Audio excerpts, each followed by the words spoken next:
Hello everyone, you are on the Mr. Octopus channel. Today you will find out how to use Apple Cash to pay Apple Card.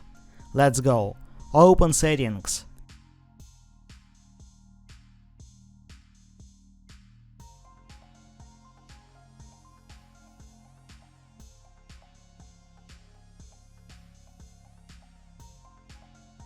Wallet and Apple Pay.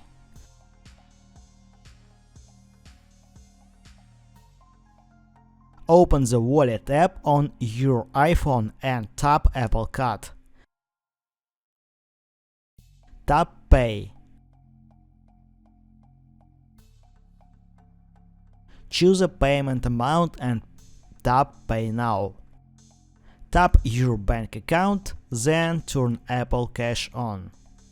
Now you know how to use Apple Cash to pay Apple Card.